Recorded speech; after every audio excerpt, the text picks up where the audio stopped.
Trochę o tym, jak żyć jako para w wanie na 7... Jak życie kopara? Żyć jako para. Słyszałam jak życie kopara. Kilka lat temu wynajmowaliśmy kawalerkę, która miała 20,5 m². I wtedy wydawało nam się, że jest to mało. Myliliśmy się. Cześć, ja jestem Alicja, A ja Bartek to jest Wanisław. i razem tworzymy Na Nieogarze.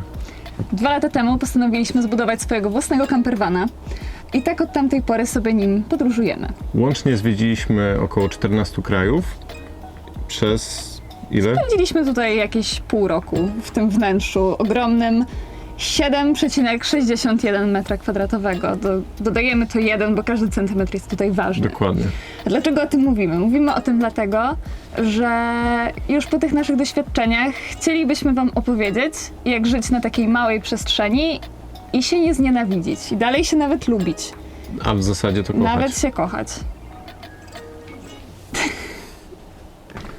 Nie oszukujmy się. Mieszkanie na takiej małej przestrzeni to może być wyzwanie dla związku.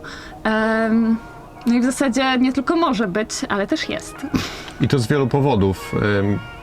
Przede wszystkim poruszanie się po takiej małej przestrzeni, nie wchodząc na siebie cały czas i znajdowanie czasu i miejsca dla siebie jest dosyć problematyczne. To prawda, to prawda. Poza tym dochodzi tutaj też taka kwestia takiego czasu dla siebie. Już wydaje mi się, że bardzo duża część społeczeństwa to odczuła, jak była pandemia. Ponieważ z takiego zwykłego życia, w którym każdy z nas miał swoją pracę czy swoje zajęcia i wracaliśmy i widzieliśmy się tylko po południu, pojawiliśmy się później w rzeczywistości, w której spędzamy ze sobą 24 godziny na dobę. No i w zasadzie decyzja o kamperze to był tylko kolejny level tej rzeczywistości. No dobra, ustaliliśmy już, że mieszkanie na takiej małej przestrzeni to jest wyzwanie, ale dlatego, że jest to wyzwanie, to prowadzi do tego, że wypracowaliśmy sobie pewne rozwiązania i pewne sposoby, jak sobie z tym radzić. Pierwszym z takich elementów, który jest problematyczny, jest komunikacja. I to jest coś, nad czym warto pracować zawsze w związku w zasadzie. Niemniej jednak na tak małej przestrzeni staje się to kluczowe. Zaczynając od tam różnych elementów typu powiedzenie, że chce się gdzieś przejść, jak ktoś inny stoi na środku przejścia. Wcale nie jest takie oczywiste. Albo że jest się po prostu najzwyczajniej w świecie głodnym. Tak, Van Life też nauczył nas takiej jeszcze większej uważności na siebie nawzajem i dużo szybciej, wydaje mi się, wyłapujemy teraz na przykład to, że rano pierwsza rzecz to nie jest załatwianie spraw. Pierwsza rzecz rano to jest jedzenie, bo ani ja, ani Bartek nie jesteśmy w stanie normalnie rozmawiać rano, jak jesteśmy głodni i jak jesteśmy przed kawą. Dlatego też nauczyliśmy się tego, że to jest priorytet. Tak, jedzenie zawsze, brzuszki zawsze muszą być pełne, dlatego że jeżeli wjeżdża nawet taki średni głód, to po prostu zaczynamy być niemili. Jedzonko, ważna rzecz. I to w zasadzie nie odnosi się tylko do poranków, bo jak jesteśmy w trasie i zaczynamy na przykład rozmawiać o tym, gdzie szukamy miejsca na noc, to zdarza nam się wejść w taki tryb pod tytułem jest beznadziejnie. W ogóle nie ma żadnych miejscówek w okolicy, a jak są to beznadziejne i w ogóle najgorzej będziemy spać przy ulicy. No i to jest zwykle impuls do tego, że zatrzymujemy się przy ulicy, tak, ale po to, żeby zrobić sobie po prostu coś do jedzenia i pomyśleć na spokojnie nad tym, co dalej. Przy okazji komunikacji ta uważność, którą wypracowaliśmy na własne potrzeby, doprowadziła do tego, że obydwoje już rozumiemy, jak bardzo różne mamy rytmy dnia.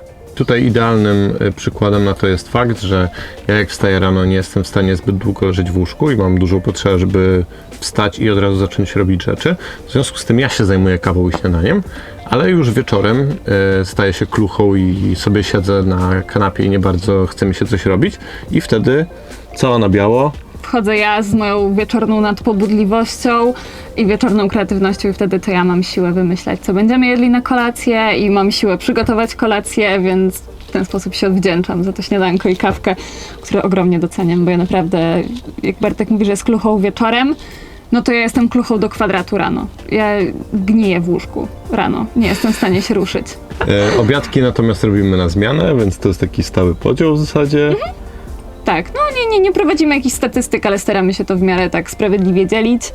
No i w ten sposób przechodzimy w zasadzie do podziału obowiązków, który jest kolejnym ważnym elementem zrozumienia siebie nawzajem i wypracowania sobie wspólnego życia. Kolejnym takim obowiązkiem, takim podziałem, który sobie przyjęliśmy, jest to, że ja zwykle prowadzę samochód. No, zawsze prowadzisz samochód. Jesteś naszym głównym i może nie jedynym kierowcą, bo ja też jestem kierowcą i w zasadzie mogłabym Bartka zmienić, ale wolę to zrobić tylko i wyłącznie w sytuacji, kiedy będzie to konieczne, no bo mnie po prostu bardzo stresuje jeżdżenie vanem. Jest to strasznie duży samochód, więc no nie bardzo się czuję z tym komfortowo, dlatego też Bartek prowadzi na co dzień. Z kolei ja szukam nam miejscówek na noc. Więc siedzę, scrolluję apkę i co jeszcze? I mapy Google'a, satelity i znajduję nam miejscówki na noc. Ale nie tylko miejscówki na noc, bo też miejsca, w których można zrobić serwis. A jak już tam dojedziemy, jak już znajdę te miejsce, to serwis robi Bartek. Tak. Jestem mu za to bardzo wdzięczna. Jeśli chodzi o sprzątanie vana, to tutaj musimy się obydwoje uderzyć w pierś. Nie lubimy sprzątać, nie umiemy sprzątać, nie mamy nawyków sprzątania. Nasza nazwa zobowiązuje w pewien sposób. Tak, ale umiemy być wyrozumiali w stosunku do siebie nawzajem i jakoś tak staramy się dostosowywać to do naszego aktualnego stanu mentalnego. No i po prostu sprzątaniem zajmujemy się w miarę naszych możliwości. Jak ktoś ma więcej sił, zasobów, to po prostu przejmuje to na siebie. No więc staramy się sobie nie wypominać, że wczoraj ja zmywałam naczynia, dzisiaj pozmywaj ty, bo po prostu u nas by się to nie sprawdziło. Musimy jakoś tak bardziej elastycznie działać z tym tematem trudnym dla naszej dwójki. Poza tym za każdym razem, kiedy się chcemy ruszyć, i tak trzeba posprzątać, dlatego że nie da się jeździć z wyciągniętymi na zewnątrz rzeczami, więc... To jest plus częstego przemieszczania się. Jak często jeździmy, to w zasadzie nie ma czasu, żeby zrobić bałagan. No ale jak już siedzimy troszeczkę dłużej, to zaczyna się trzeba robić potem strasznie. się odgruzowywać. Nie wiem, może was to zdziwi, może nie. W sumie to jest mała przestrzeń, może to jest oczywiste, ale bardzo szybko można zasypić tą przestrzeń. Na szczęście bardzo szybko można ją też posprzątać. I to jest plus. Podróżując vanem bardzo łatwo jest zapomnieć o tym, że każdy z nas powinno mieć swoje własne życie. Pojedynkę. Czas dla siebie jest kluczową rzeczą, którą warto znaleźć. Czas i przestrzeń. A wiadomo, że z tym drugim na takiej małej powierzchni może być trochę problem. Można wyjść na dwór, ale nie jest łatwo. Nie jest łatwo. Znaczy wyjść na dwór jest łatwo, ale znalezienie dla przestrzeń. siebie przestrzeni No. niekoniecznie jest łatwe. Dlatego to jest coś, do czego przykładamy dość sporą uwagę, żeby pamiętać o tym, że każdy z nas potrzebuje czasu dla siebie. Ja na przykład biorę aparat, jak potrzebuję pobyć sama, to biorę aparat i wychodzę sobie na spacer sama i robię zdjęcia, nagrywam filmiki i się wyciszam w ten sposób. Ja za to gram sobie na kompie, albo idę sobie czytać książkę i też wtedy zwykle wychodzę i się albo zamykam w szufarce, albo idę na dwór. I jest to ważne. Czasami też nie będziemy kłamać, czasami nam się też zdarza, że po prostu siedzimy niby razem w pomieszczeniu, ale każdy z nas scrolluje swój własny telefon, swoje własne social media i tylko tak jak teraz trzymamy się po prostu Jednym palcem. paluszkiem, żeby nie było, że spędzamy czas osobno, no ale nie koloryzujmy. Van life to nie tylko yoga na plaży i slow life, czasami to jest scrollowanie Tak. social mediów. W naszym przypadku, no bo nie będziemy się wypowiadać za innych van lifersów, bo nie wiemy. Nam się zdarzy. Pracowanie na pełny etat we dwójkę zdalnie w naszym przypadku też wymagało dokonania pewnych korekt i nauczenia się pewnych rzeczy, dlatego że obydwoje pojawiamy się na różnych wideokonferencjach, w których jesteśmy na kamerkach albo gadamy z ludźmi. Robienie tego w tym samym czasie, w jednym pomieszczeniu Jest niemożliwe. jest niemożliwe, jest bardzo nieprzyjemne, jest strasznie chaotyczne i ciężko się na czymkolwiek skupić. No ale w zasadzie też często jest tak, że jak próbowaliśmy robić to w jednym pomieszczeniu, no to się okazywało, że osoby, z którymi Bartek powinien rozmawiać, słyszą to, co mówię ja do osób, z którymi ja powinnam rozmawiać i vice versa. Dlatego też musieliśmy to trochę rozdzielić. Dzielimy się tak, że po prostu słowo klucz, uważność, rozmawiamy o tym i staramy się ocenić to, kto ma ważniejszego, bardziej stresującego, bardziej angażującego kola i ta osoba po prostu zostaje w tej strefie mieszkalnej, a ta druga idzie sobie do szoferki. Chociaż ja przyznam, że ja nie mam problemu z tym, żeby siedzieć w szoferce, bo ja całkiem lubię szoferkę. Dla mnie jest trochę mało miejsca.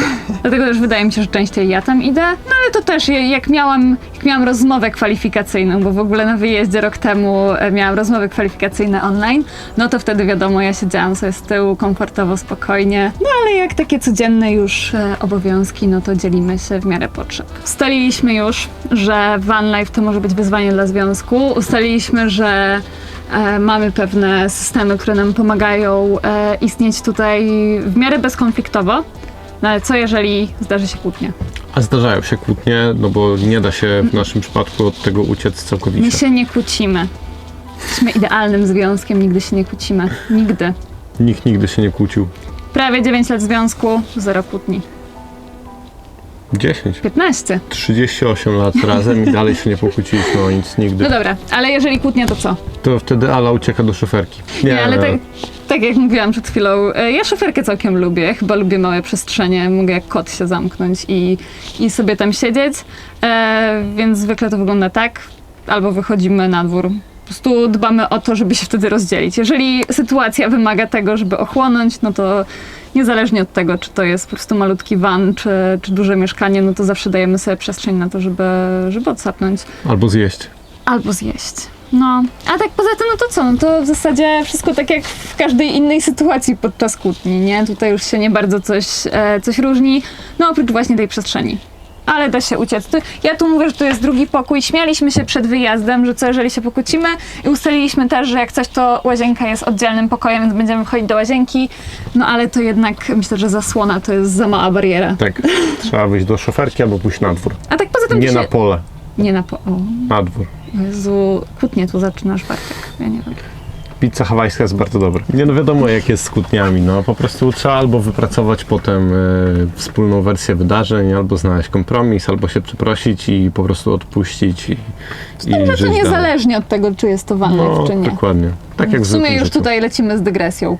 Ale podsumowując, jak Dyg. kłótnia, to się po prostu rozdzielamy. Da się rozdzielić w mieszkaniu, da się rozdzielić w wanie. Nie ma żadnego problemu. W naszym przypadku te wszystkie pomysły, schematy i zasady działania przynoszą skutki. Wydaje mi się, że pozytywne.